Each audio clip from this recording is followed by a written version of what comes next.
అందరికీ నమస్కారం. నేను మీ ఆర్కే ది మోస్ట్ హై ఛానల్కి స్వాగతం. ముందుగా క్రైస్తవ సహోదరులందరికీ కూడా మట్లాదివారం శుభాకాంక్షలు. అయితే ఈ సమయంలో నేను కొన్ని విషయాలు మీతో మాట్లాడబోతూ ఉన్నాను. అదేమిటంటే,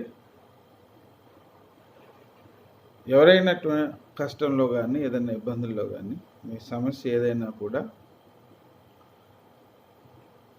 దీర్ఘకాలికంగా ఎన్నో బాధలు ఇబ్బందులతో మీరు కనుక ఉంటే, ఈ సమయంలో చిన్న మనవి ఏంటంటే, దేవుడు మన ప్రతి సమస్యకి పరిష్కారం ఇవ్వడానికి సిద్ధంగా ఉన్నాడు. ఎందుకంటే మన సృష్టికర్త అయిన దేవుడు ఎప్పుడు మనతోనే ఉన్నాడు.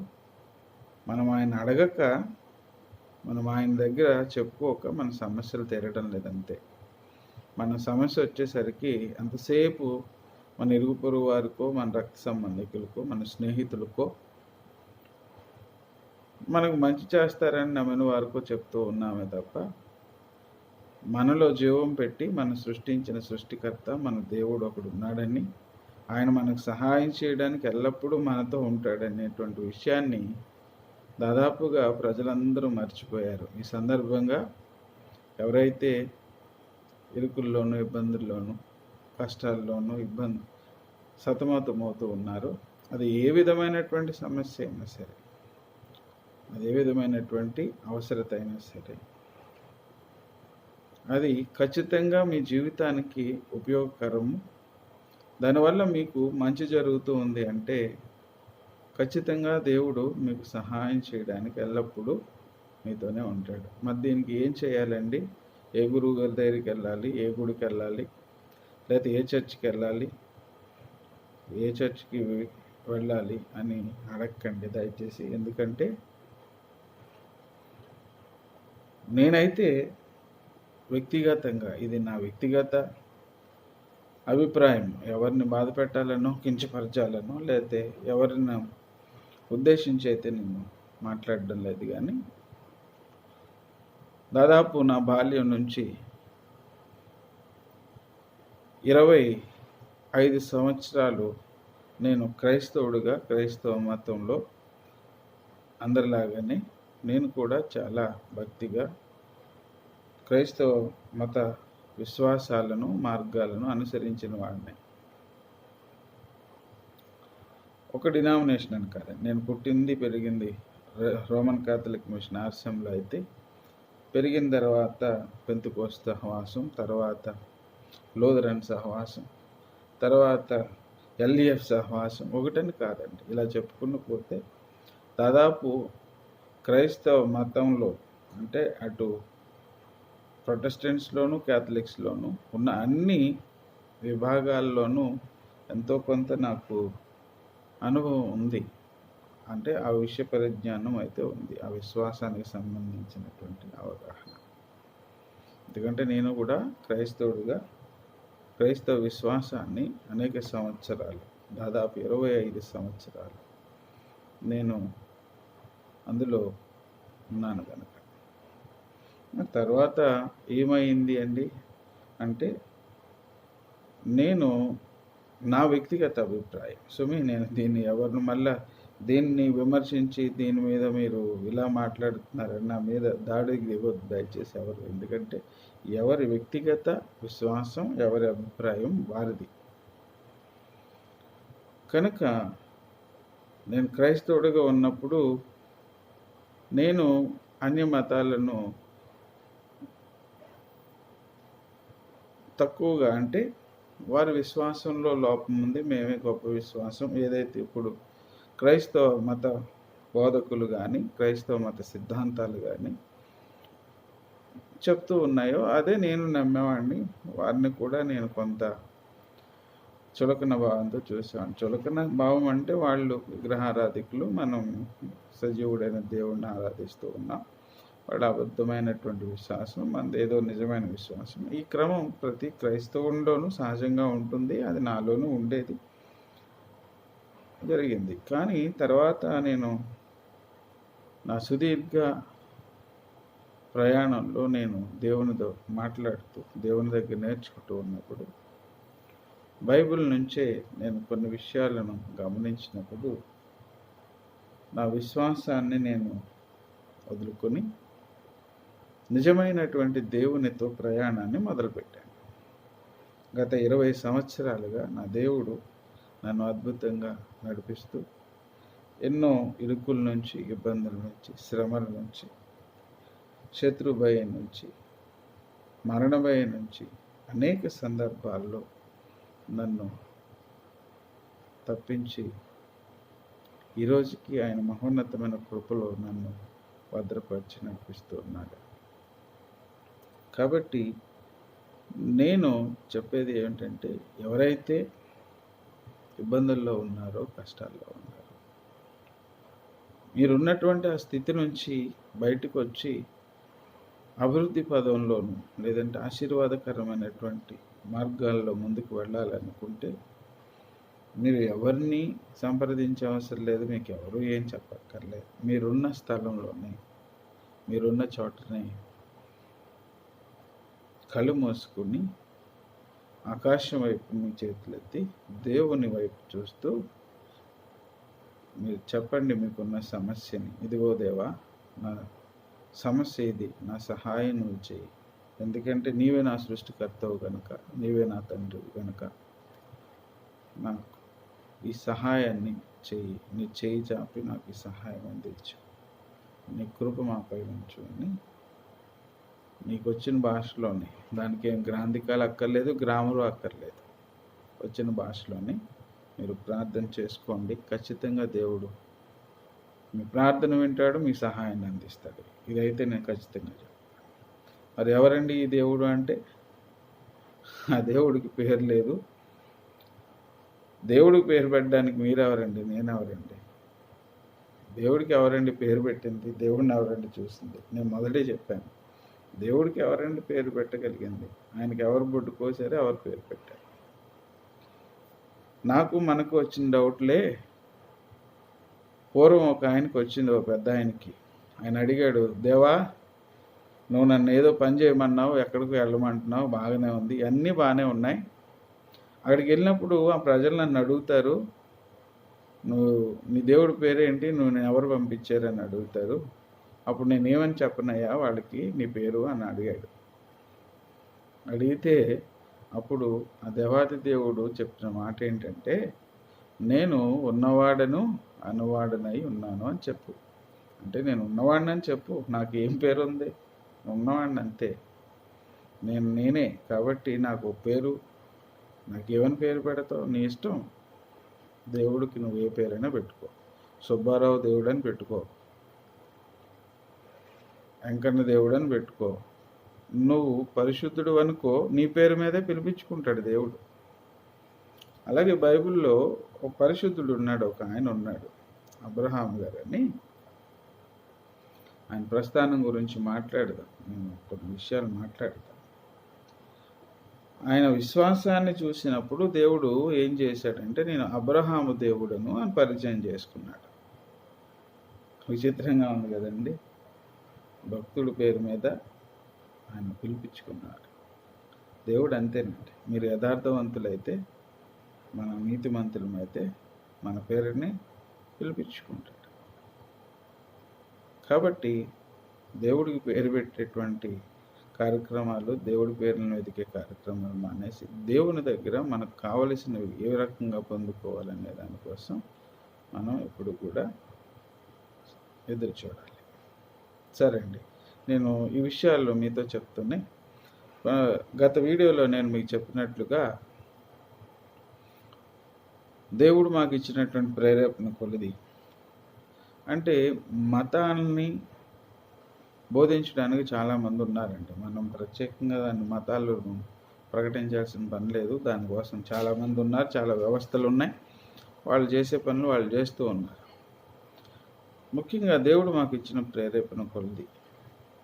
ఏ దేవుడు అండి, ఈయన మీకు ఎలా దేవుడు, ఇవన్నీ నేను చెప్తాను సమయం వచ్చినప్పుడు. అయితే చాలామంది ఆర్థిక ఇబ్బందులతోనూ, నిరుద్యోగంతోనూ, అలాగే కుటుంబాలను సరైనటువంటి విధంగా నడిపించుకోలేని పరిస్థితులు చాలామంది కష్టపడుతూ ఉన్నారు. వాళ్ళందరినీ అంటే మనం ప్రార్థన చేసుకుంటే అన్నీ తీరిపోతాయి కదా అంటే మన ప్రయత్నం లేకుండా ఏది తీరు.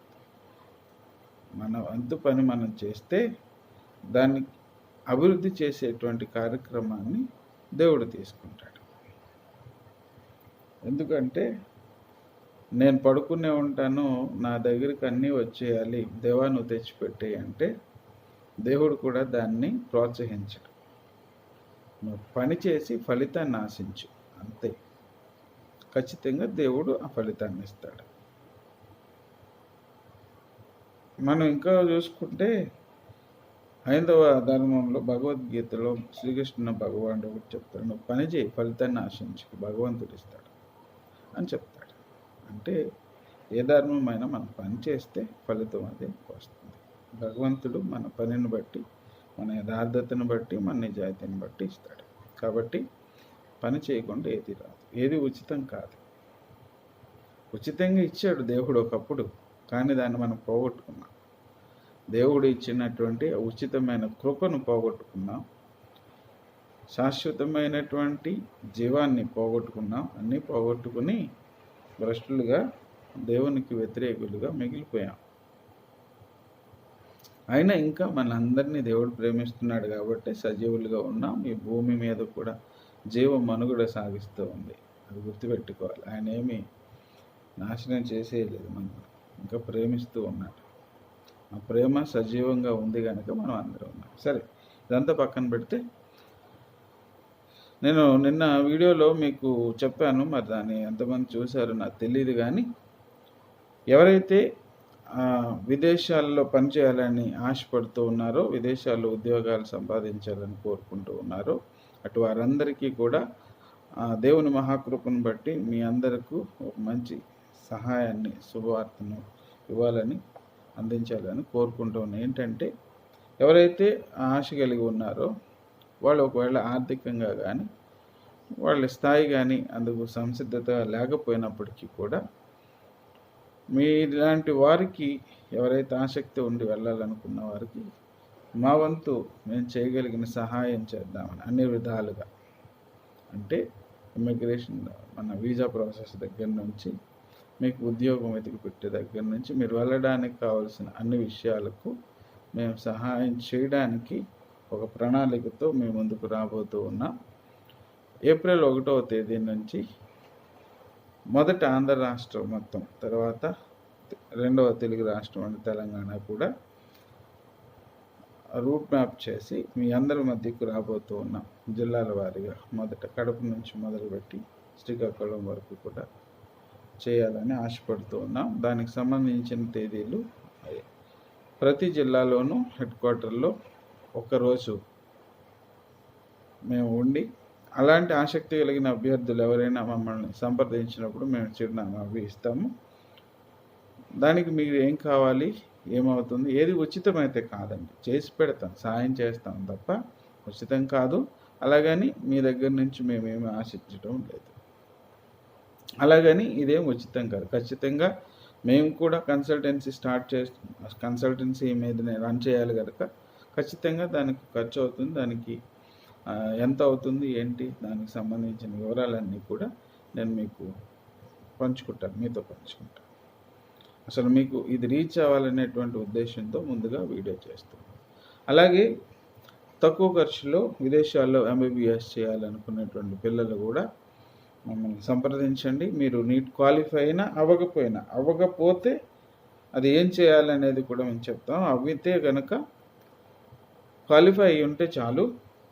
మీకు ఎన్ని మార్కులు వచ్చినాయి, ఎంత ర్యాంక్ వచ్చింది అనేది కాకుండా మినిమం క్వాలిఫై మార్క్స్ వచ్చి ఉంటే కనుక విదేశాల్లో చాలా తక్కువ ఖర్చుతో మంచి సౌకర్యాలు కలిగి చక్కని కాలేజెస్లో మీరు MBBS పూర్తి చేసుకొని తదనంతరం PG చేయడానికి కూడా మంచి అవకాశాలు కలిగినటువంటి పరిస్థితులు ఉన్నాయి. నేను ముందుగానే చెప్పినట్టు మన దగ్గర మంచి వైద్యులు ఉన్నారు, చక్కని డాక్టర్స్ ఉన్నారు. ఆల్రెడీ విదేశాల్లో చదువుకుని వచ్చి ఇక్కడ స్థిరపడి వారిలాగే మిగిలిన వారు కూడా ప్రయోజకులు కావాలనేటువంటి చక్కని ఆలోచనతో వాళ్ళు ఈ కార్యక్రమాన్ని చేస్తూ ఉన్నారు. కాబట్టి ఎవరైనా సరే మన ఎంబీబీఎస్ చేయాలనుకున్నటువంటి బిడ్డలు, ఇంటర్మీడియట్ పూర్తయి బైపీసీలో కనీసం 50% మార్క్స్తో పాస్ అయినటువంటి బిడ్డలు ఎవరైనా సరే, మీ ఆర్థిక పరిస్థితి ఏదైనా దాని గురించి ఏం భయపడొద్దు, చింతించొద్దు. మన దగ్గర చాలా అవకాశాలు ఉన్నాయి. మీ దగ్గర ఆశ ఉండాలి, చదువుకోవాలనే ఆలోచన ఉండాలి తప్ప చదువుకోవడానికి చాలా విధాలు ఉన్నాయి, మార్గాలు ఉన్నాయి. దానికి కావలసినటువంటి సహాయ సహకారాలు మేము పూర్తిగా అందిస్తాం. కాబట్టి అలాంటి వారు ఎవరైనా ఉంటే కనుక ఖచ్చితంగా డిస్క్రిప్షన్లో మా నెంబర్ ఉంటుంది, దానికి వాట్సాప్ చేయండి. మీకు మేము సమాధానం ఇస్తాం, అలాగే దానికి సంబంధించిన వివరాలన్నీ కూడా అందిస్తాం. అదే సమయంలో మీకు కావలసిన అన్ని సహాయ సహకారాలు మా నుంచి పూర్తిగా అందిస్తాం. ఏమండి, కాబట్టి ఈ వీడియోని నేను నిన్న చెప్పిన రీతిగానే ఎవరైనా సరే మీకు తెలిసిన వారికి కానీ, చుట్టుపక్కల వారికి కానీ, మీ బంధువులు, స్నేహితులు ఇలాంటి ఆలోచన ఉన్న వారు ఎవరికైనా సరే కొంచెం దీన్ని పంపించండి. ఉపయోగపడుతూ ఉంది. ఒకటి నిరుద్యోగ యువతకి, రెండోది చదువుకోవాలనే బిడ్డలకి.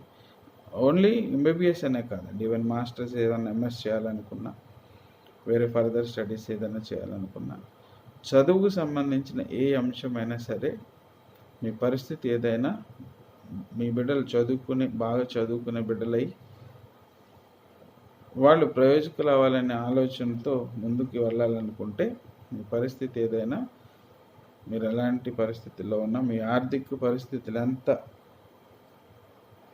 ఎలాంటి పరిస్థితులు ఉన్నా కూడా మేము సహాయం చేయడానికి సిద్ధంగా ఉన్నాం. మరలా చెప్తున్నాం. అలాగని నేనేమో కోటీశ్వరుడిని, ధనవంతుడిని కాదండి. సహాయం చేసేవారు ఉన్నారు, వారి ద్వారా మీకు సహాయం చేపించడానికి నా వంతు ప్రయత్నం నేను ఖచ్చితంగా చేస్తాను. అలాగే నిరుద్యోగ యువకులు కూడా గమనించండి. విదేశాల్లో అంటే యూరోపియన్ కంట్రీస్లో కానీ, కెనడా కానివ్వండి, ఆస్ట్రేలియా కానివ్వండి, అలాగే ఇప్పుడు లేటెస్ట్గా రష్యా నుంచి కానివ్వండి, చాలా ఉపాధి అవకాశాలు అనేవి ఉన్నాయి యువతకు. ముఖ్యంగా యువతకు అంటే 19 సంవత్సరాల నుంచి 35 సంవత్సరాల లోపు ఉన్నటువంటి యువకులకు నేను నిన్న చెప్పినట్టుగానే కనీసం 12వ తరగతి పాస్ అయ్యి ఉండాలి. 10వ తరగతి పాస్ అయిన వాళ్ళైతే టెక్నికల్ సంబంధించి అంటే ఐటీఐ కానీ, పాలిటెక్నిక్ కానీ ఏదో ఒకటి డిప్లొమా కోర్స్ చేస్తుండి ఆ చదివిన చదువుకు సంబంధించినటువంటి పనిలో కనీస అనుభవం ఉండాలి. అట్లీస్ట్ వాళ్ళు అడిగేది 2 సంవత్సరాలు. 2 సంవత్సరాలు మీ దగ్గర లేకపోయినా ఒక్క సంవత్సరం అయినా మీరు ఆ పనిలో నిష్ణాతులై ఉండాలి. అది లేకుండా మేము వెళ్ళిపోతామండి, మాకు పని కావాలి లేదా ఉద్యోగాలు కావాలంటే అది అవ్వదు. బేసిక్ ఇంగ్లీష్ వచ్చి ఉండాలి. ముందుగా చెప్పినట్టే మీకు కనీసం 1 సంవత్సరం పాటైనా మీరు మీ సమయాన్ని వెచ్చించగలగాలి. అలా వెచ్చించగలిగిన వారు మీరు వెళ్ళాలనుకుంటే కనీస విద్యార్హతతో పాటు బీటెక్ చేసిన వారైనా, లేదు వివిధ మాడ్యూల్స్లో గ్రాడ్యుయేట్స్ అయినా, మీరు పోస్ట్ గ్రాడ్యుయేట్స్ అయినా, ఎవరైనా సరే మీతో పాటు మేము కూడా ఉంటాము. మీకు కావలసిన సహాయాన్ని అందిస్తాం. కన్సల్టెన్సీ అంటే ఖచ్చితంగా కన్సల్టెన్సీ అండి, ఏది ఫ్రీ కాదు. మీకు సహాయం అయితే చేస్తాము, మా వల్ల కాకపోతే చేసేవాళ్ళతో మీకు సపోర్ట్ చేపిస్తాము. కన్సల్టెన్సీల దగ్గరికి వెళ్ళి లక్షలాది రూపాయలు పాటు చేసుకోకండి దయచేసి. భగవంతుడు మన పక్షాన్ని ఉంటాడు. నేను ముందుగా చెప్పినట్టు ఇది ధనవంతుల కోసం కాదు. నేను మళ్ళా చెప్తున్నాను, ఇది పేదవారు, మధ్యతరగతి కుటుంబాలు, అణగారిన వర్గాలు, ఎవరైనా బడుగు బలహీన వర్గాలు పిల్లలు ఎవరైతే ఉన్నారో వాళ్ళ కోసం మేము చెప్తుంది. సో రండి, మనం మాట్లాడదాం. మన బిడ్డల భవిష్యత్తును నిర్మించుకోవడానికి మన అందరం కలిపి పనిచేద్దాం. మీతో పాటు మేము కూడా ఉంటాం. దేవుని చిత్తమైతే దేవుని సహాయం కూడా మనకు దొరుకుతుందని ఆశిద్దాం. కాబట్టి ఈ వీడియోని దయచేసి వీలైనంత వరకు అందరికి షేర్ చేయండి. రేపటి వీడియోలో నేను మీ పూర్తి వివరాలు, ఏది మన ఏప్రిల్ 1వ తేదీ నుంచి షెడ్యూలు, దానికి ఏమేం కావాలి, ఏ విధంగా మీరు దాన్ని స్లాట్ రిజిస్ట్రేషన్ చేసుకోవాలి, అసలు దీనికి ఎంత ఖర్చు అవుతుంది, మనం ఏం పెట్టాలి, ఏం చేయాలి అనేటువంటి విషయాలు రేపుడు వీడియోలో నేను మీకు వివరంగా ఇస్తాను. ఇప్పటికైతే ఇక్కడితో వీడియోని ముగిస్తున్నాను, ఎందుకంటే లెంగ్త్ ఎక్కువైపోతూ ఉంది. చెప్పవలసిన విషయాలు నాకు లెంగ్త్ ఎక్కువైపోతుందని ఇక్కడితో ముగిస్తున్నాను. రేపొద్దుట వీడియోలో ఖచ్చితంగా వివరాలన్నీ ఇస్తాను. దీన్ని మాత్రం వీలైనంత మందికి దీన్ని కొంచెం షేర్ చేయండి. అందరికీ నమస్కారం.